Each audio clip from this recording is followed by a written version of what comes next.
Bonjour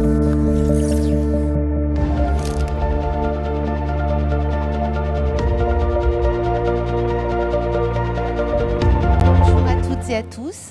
Bienvenue donc pour cette 5e édition de Futurapolis Santé. Et je vous propose de démarrer avec une conférence absolument passionnante qui va être consacrée donc à l'ARN messager.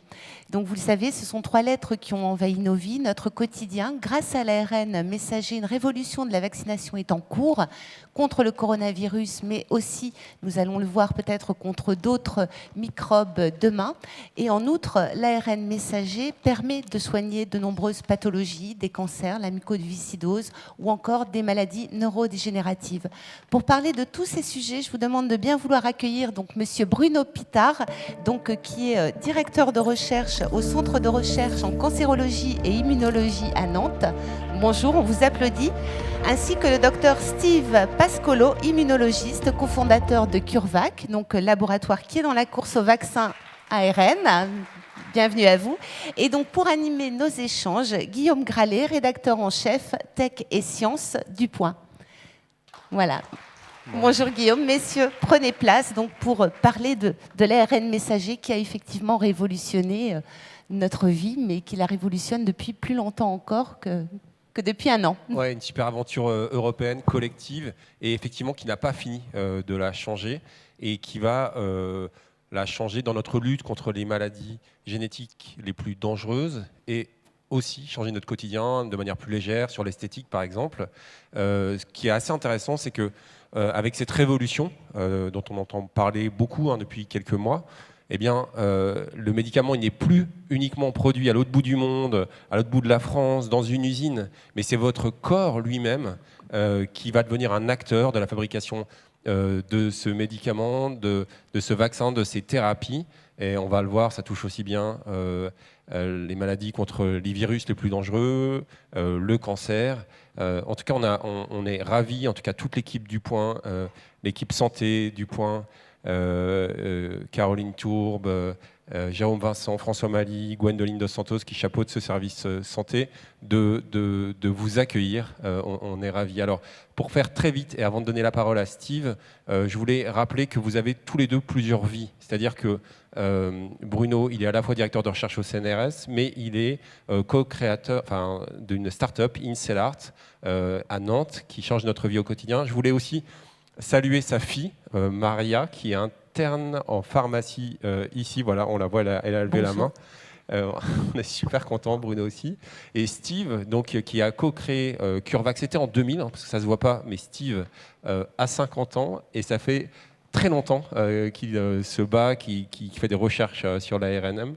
Et il est aussi chercheur donc à l'hôpital universitaire de Zurich, qui travaille de manière très étroite avec BioNTech aujourd'hui. Alors, on va vous laisser la parole, Steve, et de manière très visuelle, parce que vous avez apporté avec vous des schémas très clairs. Et ce qui m'a frappé quand on s'est parlé tous les trois pour préparer cette table ronde, c'est que vous m'avez dit que c'était une aventure européenne, en grande partie française, collective, et qui remonte à une trentaine d'années. Est-ce que vous pouvez nous en dire un peu plus avec les schémas, Steve ? Oui, on a pensé à vous présenter un peu ce que c'est l'ARN messager. Au niveau de l'histoire de l'ARN messager, effectivement, c'est une histoire très européenne. L'ARN messager est une molécule naturelle qui est dans toutes les cellules, les bactéries, chaque cellule de notre corps, chaque cellule de plante. Cet ARN messager, il a été découvert en 1961, l'Institut Pasteur, par François Jacob et Jacques Monod, qui ont eu le prix Nobel en 1965. Pour cette découverte en particulier. Donc c'est une molécule naturelle découverte en France en 61 et le premier vaccin à base d'ARN messager synthétique a aussi été fait en France, publié en 1993 par le professeur Meulien et son équipe à Paris. Donc c'est une histoire franco-française entre la découverte de cette molécule naturelle et son utilisation dans les vaccins. Ensuite, ces vaccins ont été développé en particulier par nous effectivement à Tübingen en Allemagne. On a fait les premières injections chez l'homme de vaccins ARN messager, commencé en 2003, donc il y a presque 20 ans. Et ce développement a ensuite continué beaucoup en Allemagne, entre Tübingen, CureVac, et Mayence, BioNTech, qui sont 2 compagnies qui ont été les pionnières du développement de l'utilisation de l'ARN messager synthétique en médecine, en particulier pour les vaccins. Donc vous voyez une histoire très franco-allemande pour à la fois depuis la découverte de l'ARN messager jusqu'à son utilisation au laboratoire, puis son utilisation chez l'homme. On va vous présenter en quelques diapos ce qu'est l'ARN messager, donc de manière assez brève. Si on peut avoir les images. Alors, est-ce que nous avons les images? D'accord. On va peut-être poursuivre dans l'attente. Il faut juste quelques secondes pour caler la présentation. Oui, en attendant de redonner la parole à Steve, Bruno, je voulais vous nous expliquer, parce que tout à l'heure on a parlé de 24 heures du Mans, de courses de voitures, l'importance du transport dans cette révolution. Oui, tout à fait, vous avez raison. En fait, dans le développement de ces approches utilisant une molécule d'ARN messager, eh bien, il est très important d'avoir un bon transporteur. Parce que quand vous mangez des crudités ou de la salade, comme Steve l'a rappelé, il y a de l'ARN messager dans les cellules également des végétaux.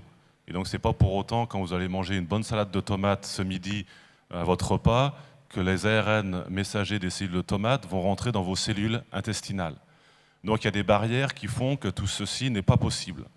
Donc, si on veut néanmoins utiliser des molécules d'ARN messager comme principe actif, leur lieu d'action est à l'intérieur de vos cellules. Donc, il faut absolument que l'ARN messager soit en capacité de rentrer dans vos cellules, sinon la molécule d'ARN messager ne sera pas active.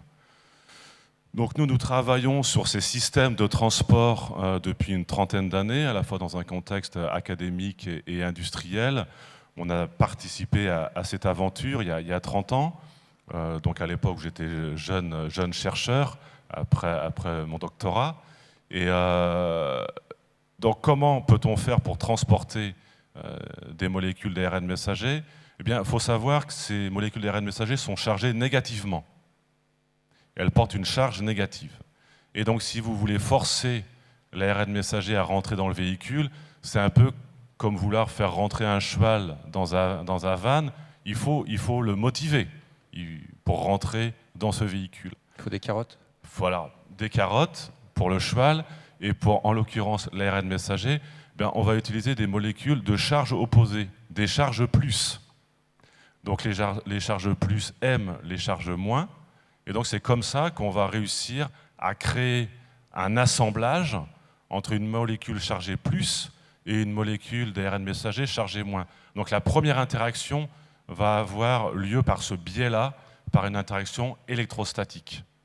Et ensuite, on va faire un objet autour de ce complexe, lipides chargés plus, ARN chargé moins. Et c'est comme ça que les premières générations de véhicules ont eu lieu.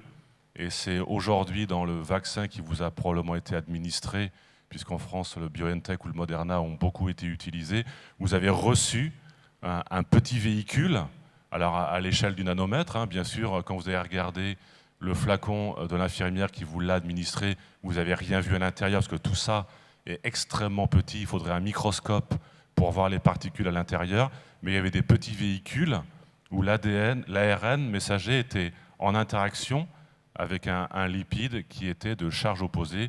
Les charges plus aiment bien les charges moins, et c'est comme ça qu'on crée un petit assemblage qui va pouvoir rentrer dans vos cellules. Mais une fois rentré dans vos cellules, vous allez me dire, bah oui, mais enfin si le cheval ne sort pas du van, bah oui, il ne va pas pouvoir faire la compétition. Donc il faut que l'ARN messager sorte du petit véhicule. Et là, il y a un coup de pouce de la nature qui est extraordinaire. C'est qu'en fait, dans vos cellules, dans nos cellules, eh bien, à l'intérieur, il y a un lipide qui est, lui, chargé négativement. Et donc, notre petit lipide plus, qui avait servi à accrocher l'ARN chargé négativement, eh bien, lui, quelque part, une fois dans la cellule, il était frustré d'être avec l'ARN messager, parce que l'ARN messager, ce n'est pas un lipide, ce n'est pas de même nature chimique. Par contre, quand il a trouvé un copain chargé négativement dans la cellule, eh bien, en fait, le lipide se décroche de l'ARN messager pour aller volontiers avec le lipide chargé moins. Et c'est comme ça que l'ARN messager, le cheval, se retrouve dans le cytoplasme, prêt à être transformé en protéines. Alors, rapidement, pour terminer là-dessus, vous êtes à l'origine, avec le CNRS, avec l'INSERM, d'un brevet qui a été reconnu aux États-Unis, qui est assez clé, hein, si vous pouvez nous expliquer.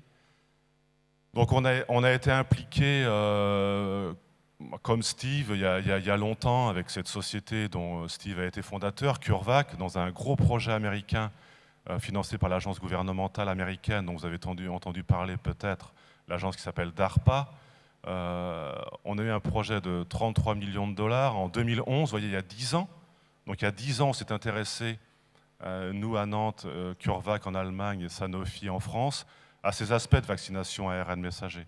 Et donc nous étions en charge de la partie véhicule, de la partie transport. Alors c'est pas Calverstone que vous voyez quand vous voyagez sur l'autoroute et que vous doublez des camions, mais enfin il y a quand même les mêmes exigences d'une livraison à bon port, efficace, sans accident.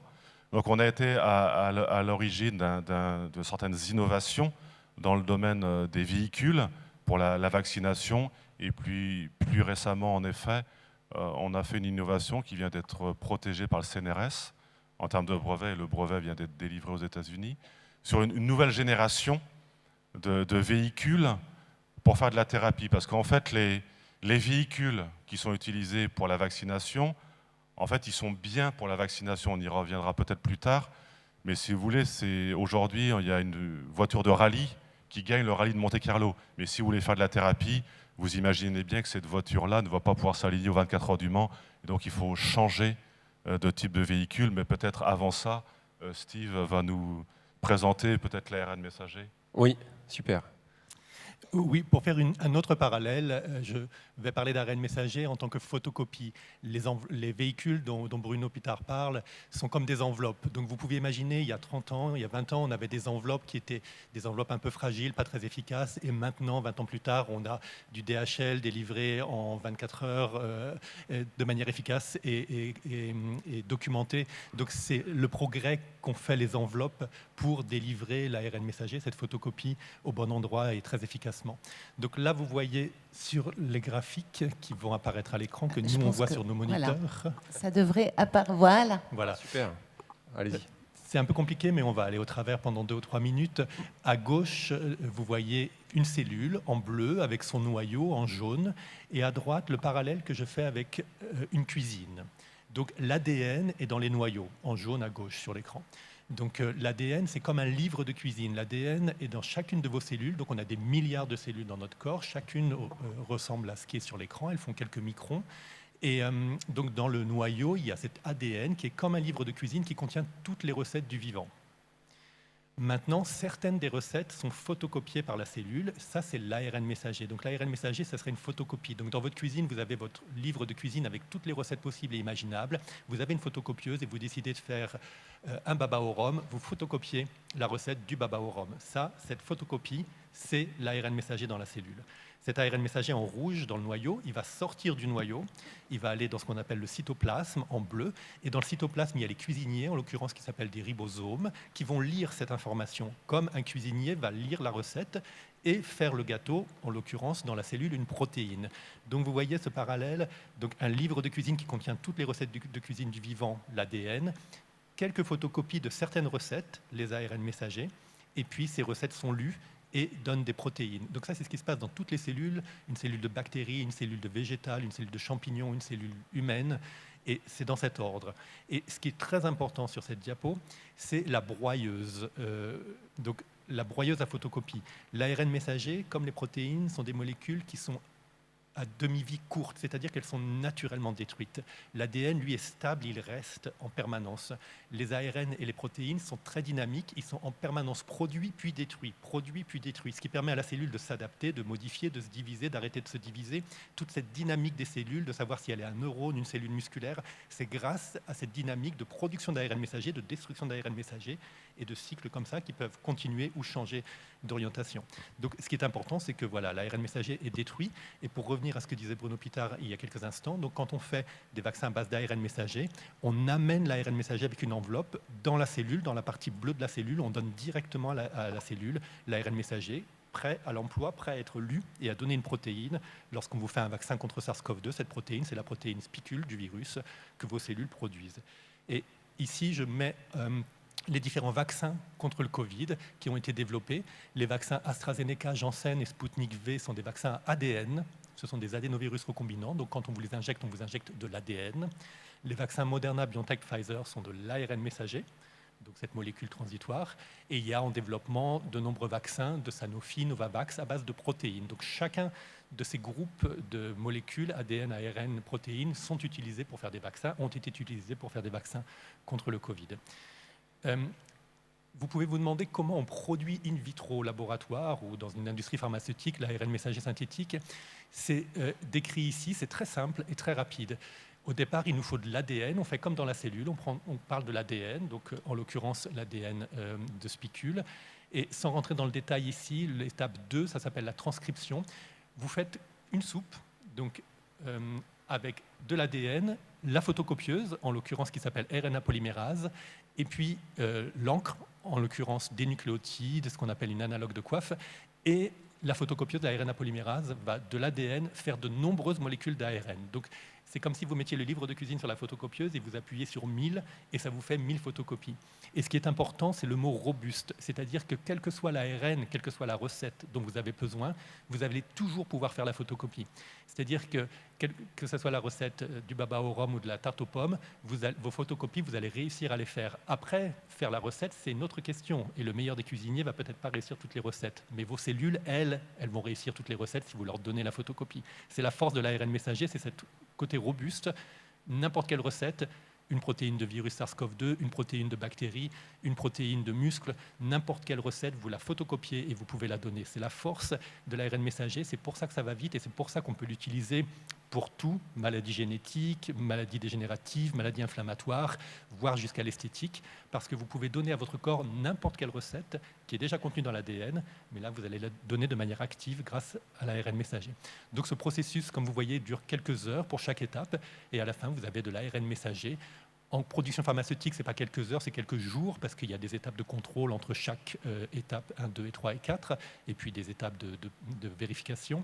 Mais ce qui est important, c'est que c'est robuste. Et je vais finir par vous dire que vous avez déjà reçu des vaccins ARN messagers dans votre vie avant 2020, vous ne le saviez pas, mais les virus, les vaccins contre la fièvre jaune, les oreillons, la rougeole, la rubéole par exemple, sont des virus à ARN messager, c'est-à-dire que ce sont des virus qui contiennent des molécules d'ARN messager. Ils sont injectés sous-cutanés, sans adjuvant. Donc, ce n'est pas les protéines contenues dans ces virus qui induisent une réponse immunitaire, c'est bien l'ARN messager dans ces virus qu'on vous injecte et qu'on a injecté depuis longtemps. La fièvre jaune, le vaccin de la fièvre jaune a presque 100 ans. Donc, ce sont des vieux vaccins. Et quand on vous les injecte, ces vaccins délivrent l'ARN messager. Leur enveloppe est une enveloppe naturelle, celle du virus. Elles infectent vos cellules, c'est-à-dire qu'elles donnent leurs ARN messagers, ces virus donnent leurs ARN messagers à vos cellules, et vos cellules produisent les protéines du virus et induisent la réponse immunitaire. Donc tous ces vaccins sont déjà des vaccins ARN messagers. Pour ceux qui avaient un peu peur des vaccins ARN messagers, il faut vous rappeler que vous en avez déjà eu sans sourciller. Donc c'était des vaccins ARN messagers, rougeole, oreillon, rubéole, fièvre jaune. Et la même chose est en bas à droite, c'est maintenant les vaccins ARN messagers, mais synthétiques. Donc, depuis 100 ans, on a les vaccins ARN messagers naturels dans des virus. Maintenant, on fait de l'ARN messager synthétique dans cette enveloppe lipidique dont Bruno parlait tout à l'heure, en jaune, en bas à droite de votre écran. Les molécules d'ARN sont en vert et on les met dans une enveloppe qui est en jaune. Et vous voyez que c'est tout synthétique. Il y a 5 composés dans ces ARN messagers synthétiques, un ARN messager, 4 lipides, il n'y a pas de protéines, il y a très peu de contaminants, c'est très pur. Donc le principe de vaccination est le même que celui dans les vaccins à base d'ARN messager naturel, mais la production est synthétique. C'est important parce que, je ne vous ai pas montré sur l'étape précédente, mais les enzymes et les réactifs que vous utilisez pour la synthèse d'ARN messager synthétique viennent de bactéries et de produits chimiques, donc c'est vegan. Donc là, l'ARN messager synthétique que vous voyez en jaune, enfin dans l'enveloppe jaune, c'est un produit vegan avec très peu de contaminants, donc ça évite d'avoir des allergies. Par exemple, si vous avez des allergies alimentaires contre l'œuf, vous ne pouvez pas prendre le vaccin de la grippe parce qu'il est produit dans des œufs. Mais par contre, vous pouvez prendre des vaccins ARN messager synthétiques. Il n'y a pas de protéines d'œuf, il n'y a pas de protéines animales. C'est une production végane qui fait donc aussi moins de pollution, moins de problèmes avec les animaux et moins de risques d'allergie. Donc il n'a que des avantages. C'est robuste, rapide à produire, vegan.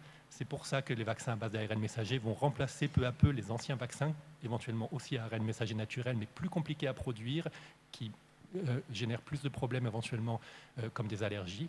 Et aussi, donc, cet ARN messager synthétique, comme on va en parler, comme peut-être vous voulez en parler, va être utilisé pas seulement pour les vaccins, mais pour des thérapies de maladies auto-inflammatoires, auto-immunes, génétiques, et même voire jusqu'à des utilisations médicales, esthétiques et autres. Merci énormément, c'est super clair. D'un côté, on a parlé de course de voiture, de l'autre, recettes de cuisine, photocopie. C'est vegan, on les utilise depuis longtemps. Et pour aller encore plus loin dans les applications, pour entrevoir les promesses de l'ARN messager, j'aimerais, et merci encore Steve, j'aimerais vous écouter Bruno sur un autre champ de recherche que je trouve très intéressant. Je crois que vous travaillez là-dessus. Vous allez aider les femmes à choisir le nombre d'enfants qu'elles veulent avoir, à quel moment et de manière plus naturelle. Est-ce que vous pourriez détailler ce champ de recherche ? Oui, donc vous l'avez compris, les molécules d'ARN messager sont des molécules très importantes et elles permettent de produire une protéine. Alors une protéine, c'est quoi ? C'est un élément dont le corps a besoin. On a soit des protéines qui sont des enzymes, soit des protéines qui jouent le rôle de structure pour permettre l'édification de certains organes composés à l'intérieur de l'organisme. Donc l'idée est d'utiliser les molécules d'ARN messager. Effectivement, actuellement, on a essentiellement 2 programmes. Si on reste dans le Covid-19, on a un programme qui permet de produire des anticorps contre le virus. Parce qu'en fait, effectivement, là, ce qu'on vous a présenté sur le vaccin, c'est bien si votre système immunitaire est capable de monter une réponse vaccinale. Mais si vous êtes immunodéprimé, si vous êtes une personne âgée qui a un système immunitaire pas forcément très efficace, eh bien, le vaccin ne va pas forcément pouvoir conférer des anticorps contre le Covid-19 de manière à vous protéger lorsque vous allez le trouver en faisant vos courses le samedi matin chez Attaque. Par contre, une autre voie possible d'utilisation d'ARN messager, c'est de prendre une molécule d'ARN messager, mais qui va coder, non pas la protéine S comme le disait Steve, mais qui va coder un anticorps d'intérêt contre le Covid-19. On connaît des anticorps d'intérêt contre le Covid-19. Si vous aviez suivi l'actualité, Trump avait été traité avec des anticorps monoclonaux contre le Covid-19 lorsqu'il a contracté le virus. Et donc là, l'idée, c'est de se dire, toujours un peu comme on l'a dit en introduction, c'est l'organisme, le fermenteur, eh bien c'est nous. C'est nous qu'allons produire l'anticorps contre le virus. Donc plutôt que de faire un vaccin, on va amener l'information génétique produisant l'anticorps d'intérêt pour neutraliser le virus. Comme ça, on bypass, on n'a pas besoin du système immunitaire, c'est directement les cellules qui vont produire l'anticorps. Et donc nous, on a inventé un véhicule, parce que le véhicule qui est utilisé aujourd'hui dans le vaccin, si vous voulez, c'est un véhicule qui aime bien le système immunitaire. C'est un véhicule qui aime bien aller dans les ganglions et présenter l'ARN messager aux cellules professionnelles pour induire la réponse vaccinale. Mais ce véhicule, il est bien pour ça.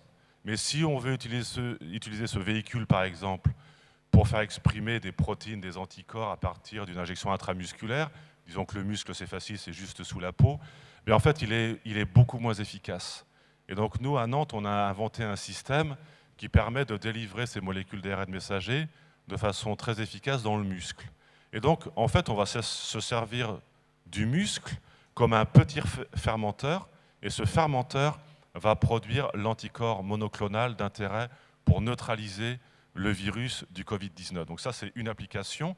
Et puis une deuxième application, donc on travaille dans un projet qui est subventionné par la fondation Bill Gates aux États-Unis et qui a décidé d'envisager la possibilité de contrôler la fertilité féminine par d'autres aspects que les hormones qui posent un certain nombre de problèmes, comme par exemple qui sont des perturbateurs endocriniens au niveau de l'environnement.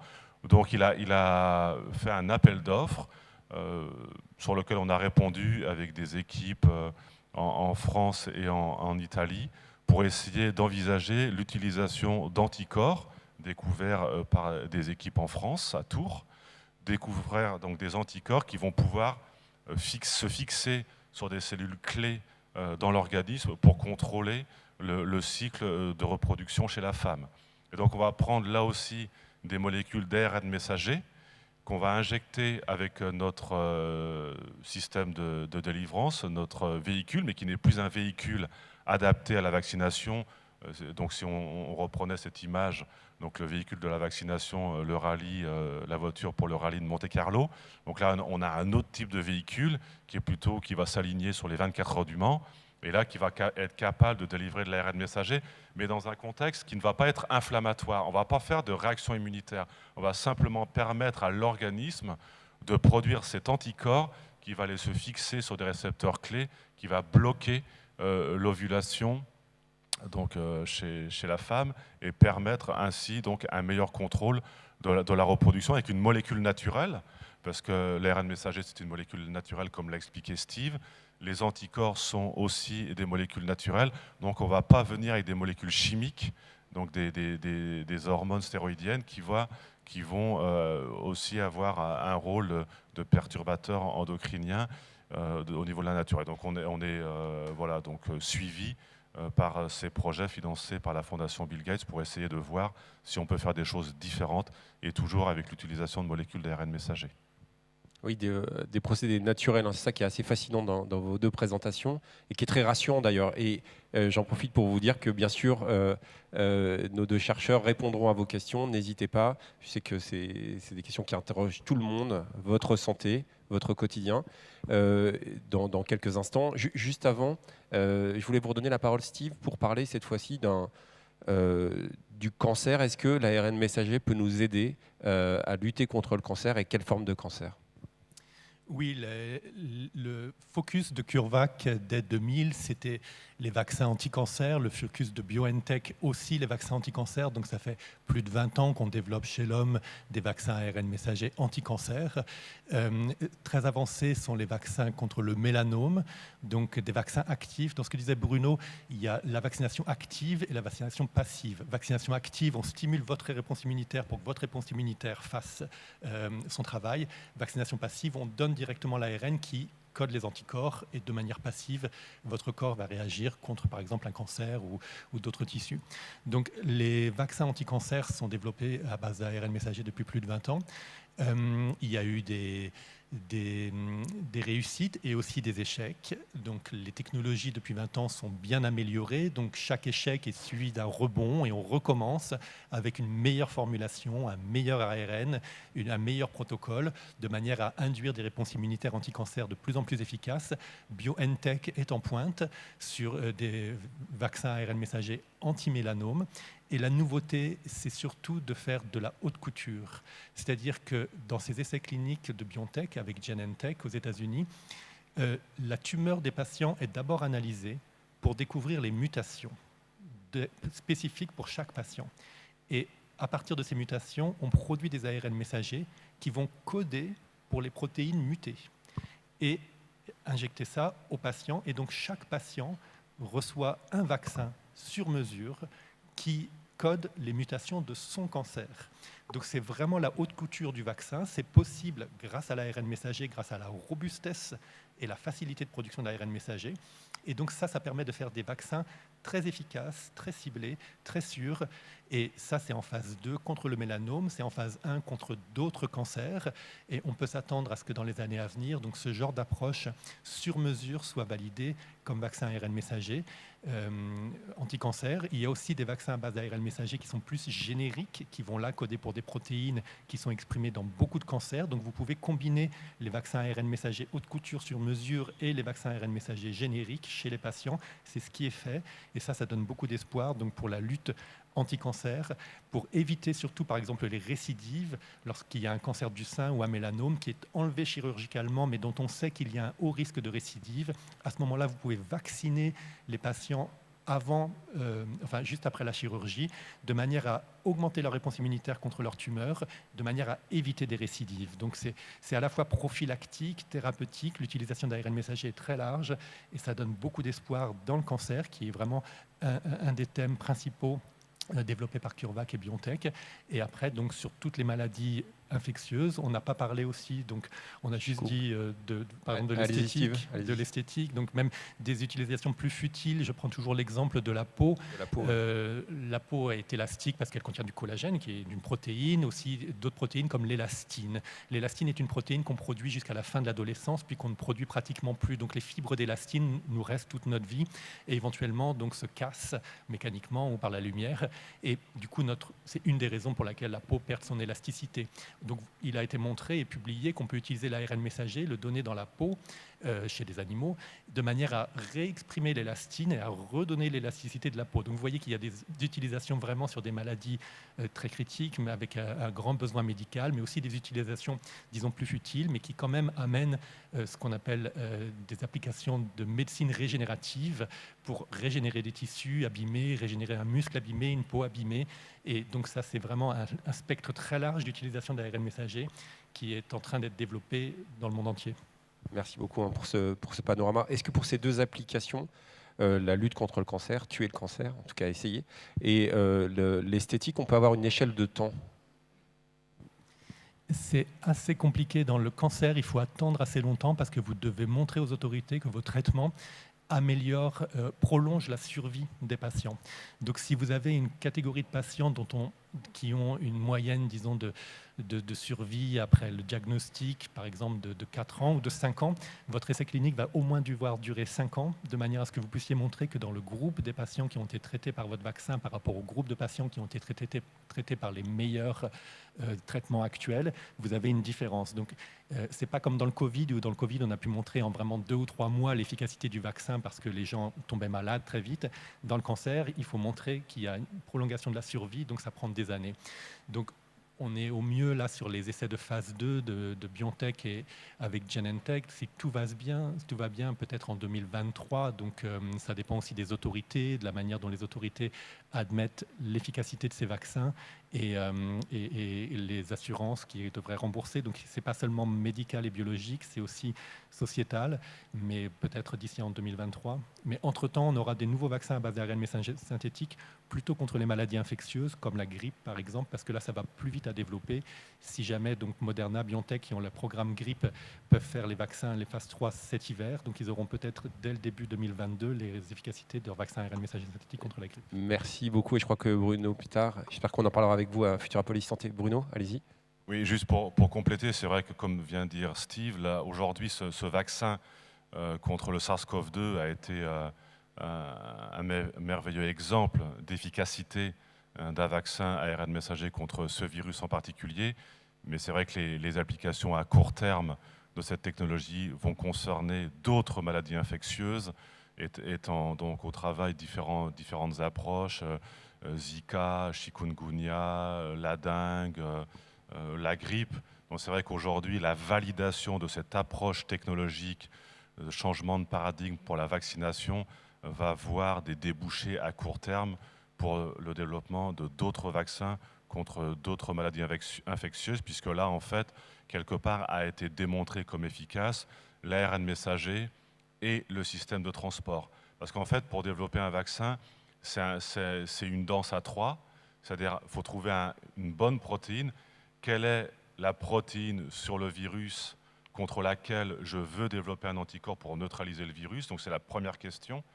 La deuxième question, c'est quelle est la molécule d'ARN messager, sa chimie, sa structure la plus efficace, et quel est le véhicule le plus efficace pour cette application de vaccination. Alors pour les deux derniers, l'ARN messager, son format et le véhicule, ça vient d'être trouvé, ça vient d'être démontré chez l'homme. Maintenant, restera à chaque fois quel est le bon antigène. Quelle protéine je dois prendre si je veux faire un vaccin contre le sida? Quelle protéine je dois prendre si je veux faire un vaccin contre la grippe, un vaccin contre chikungunya, contre Zika, contre la dengue? Et c'est là où il y a toujours un peu une difficulté, c'est de trouver quel est le bon antigène, quelle est la bonne protéine. Et vous savez très bien, contre le virus du sida, par exemple, on n'a pas vraiment encore trouvé quelle serait la protéine que l'on devrait inactiver pour empêcher l'entrée du virus. Ce que je vais dire, c'est peut-être un petit peu provoquant, mais c'est vrai que ce vaccin contre le coronavirus, eh bien, en fait, c'était un cas d'école. C'était très simple. Pourquoi c'était simple? Parce qu'en 2003, il y avait déjà eu un coronavirus, le SARS-CoV-1, première génération, donc en 2003, donc vous voyez, il y a 18 ans. Et les chercheurs avaient déjà travaillé à l'époque pour essayer de trouver quelle serait la protéine du coronavirus qu'il conviendrait d'utiliser pour faire un vaccin. Et ces chercheurs avaient conclu il y a une quinzaine d'années à la protéine de spicule, la protéine S du coronavirus. Et quand ce nouveau coronavirus est arrivé de Chine et qu'il a été séquencé, en fait, on s'est aperçu que la protéine du S du coronavirus version 2 était très très homologue à la protéine du coronavirus version 1. Donc c'était évident qu'il fallait utiliser en fait cette protéine S comme antigène, et donc le cocktail a été relativement facile à bâtir entre la protéine S, l'ARN messager et le véhicule. Et donc ça a été une course-poursuite, si on reprend toujours le terme des courses automobiles, et ces vaccins ARN messager se sont imposés parce qu'ils ont été très rapides. Imaginons que Sanofi en France, pour ne citer que l'exemple de Sanofi, il n'y avait pas eu d'erreur en termes de dosage de la protéine recombinante, qui est une stratégie de vaccination classique. S'il n'y avait pas eu cette erreur et que les vaccins à base de protéines de Sanofi étaient arrivés rapidement en essai clinique, peut-être que les autorités réglementaires de santé auraient préféré ce vaccin protéique que l'on connaissait plutôt que d'accepter ce vaccin ARN messager. Donc si vous voulez, la vaccination ARN messager, il faut aussi avoir un peu de chance. C'est comme dans le football, à la Mosson le samedi soir, il faut de la chance pour gagner. Ben là, c'est un peu pareil, il a fallu cette chance que les compétiteurs ont été ralentis dans leur travail et que l'ARN messager, il faut bien l'avouer, a fait un sans faute. Et donc, ils ont réussi à s'imposer en moins d'un an. Alors souvent, la question qui est posée aussi, c'est bah oui, mais est-ce que ça a mis un an, donc est-ce que ça n'a pas été bâclé en fait? Parce que ça a été très rapide. Mais ça a été très rapide, d'accord, mais c'est vrai que par rapport à ce qu'on vient de vous raconter, Steve disant que ça fait 30 ans qu'on travaille sur l'ARN, nous, les véhicules, ça fait 30 ans qu'on travaille aussi là-dessus. La protéine de Spike du SARS-CoV-1, ça fait 18 ans qu'on la connaît. Donc si vous voulez, il y avait quand même beaucoup de choses. On n'a pas commencé en janvier 2020 en se disant, tiens, on va faire un vaccin contre le coronavirus avec l'ARN messager. Comment va-t-on faire? Non, il y avait tout cet historique. Et puis il y a eu énormément d'argent investi. Et vous savez très bien que pour gagner la Coupe de l'América, il faut des sponsors pour avoir un bateau efficace. Il faut de la chance et de l'argent. Allez-y. Ouais. Merci beaucoup pour ces informations très très riches. Je propose qu'on prenne peut-être 2 ou 3 questions si nous avons le temps. Donc n'hésitez pas à lever la main, même si vous avez apporté de... Oui, nous avons une question ici, s'il vous plaît. Un micro arrive vers vous et ensuite une question un petit peu plus loin. Ah, madame. Bonjour messieurs. J'ai trouvé très intéressante votre conférence là. Et je voudrais savoir maintenant quelle quantité d'anticorps on doit avoir dans le corps pour être vraiment immunisé contre le Covid. Merci madame, question très précise. D'unité par millilitre. C'est une question très précise. C'est vrai que vous avez raison de la poser. En fait, ce qui se passe, c'est que le titre en anticorps diminue. Hein, vous êtes vacciné. En fait, le titre en anticorps va diminuer progressivement au cours du temps. Mais de même que dans la situation d'une infection virale. Nous, on est dans un projet avec l'Institut Pasteur et l'Institut Cochin où on monitore en fait des patients qui ont le Covid à Paris et on regarde l'évolution du titre en anticorps en fonction du temps. Et y compris les gens qui ont eu le virus, qui ont attrapé donc le SARS-CoV-2, en fait, ont une diminution progressive du titre en anticorps en fonction du temps. Et au bout de 6 mois, le titre en anticorps a quand même bien diminué, de même que pour la vaccination. Donc quelque part, au départ, on a eu peur que la vaccination ARN messager ne confère pas une durée de protection suffisamment longue par rapport à une infection naturelle.